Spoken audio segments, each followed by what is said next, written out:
Mga kapuso, wag po kayong basta-basta gagamit ng gamot lalo na kung hindi nireseta ng doktor. Tulad ng isang babae, nalagay sa alanganin ang kalusugan dahil itinurok na glutathione. Glutathione na nabili niya lang online. Yan ang aming inaksyonan sa Sumbungan ng Bayan.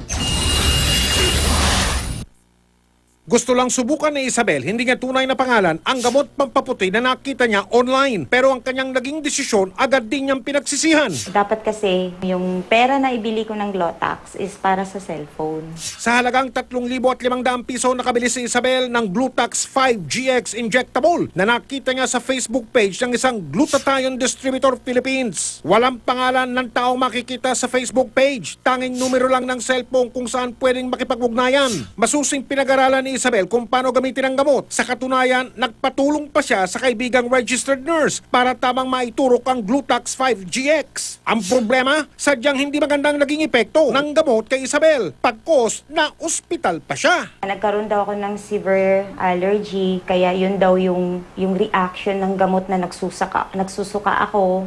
Tapos hinimatay. Nakasaad sa sertipikasyon ng doktor na tumingin kay Isabel na naging sanhi ng anaphylactic o malubhang allergy sa katawan ang glutathione na itinurok sa kanya. Sa pagsasaliksik ng Sumbungan ng Bayan, wala sa listahan ng mga nakarehistrong gamot sa Food and Drug Administration o FDA ang Glutax 5GX. Sinegundahan ito mismo ng Director General ng FDA na si Dr. Kenneth Hardigan Go. Ito ay isang produkto na hindi rehistro ng FDA at mukhang napasok sa ating bansa through illegal means. No?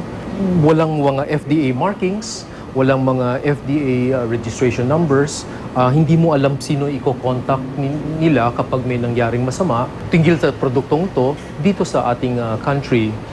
Sa ating bansa, no? So nagdududa ako kung anong mga laman nito. Hindi rin pinapayuhan ng MDA na bumili ng gamot na itinitinda online. Wala kaming pinapayagan na injectable form for use for cosmetic reasons except for as an adjunct to cancer therapy. Lahat ng mga produkto na so-called health products or products na makaka-affect sa ating katawan, no? Na kung binibenta online, lahat sila ay illegal. Ayon pa sa FDA, malaki ang pananagutan ng distributor ng illegal na Glutax 5GX Injectable. Dapat malaman namin kung sino ang nagpasok, sinong distributor, at mga appropriate cases will be filed against them. Sinubukan ng Sumbungan ng Bayan na kunin ang panig ng Glutathione Distributor Philippines kaugnay ng reklamo. Huwag po kayong manahimik o magdalawang isip kung may alam kayong katiwalian o reklamo. Ipag-alam ninyo sa Sumbungan ng Bayan dahil ang inyong sumbong, asahan ninyo, mabibigyan ng aksyon. Kayo namang mga tiwali dyan, kawatan at mga mapagsamantala, ito ang tandaan ninyo. Hindi namin kayo tatantanan.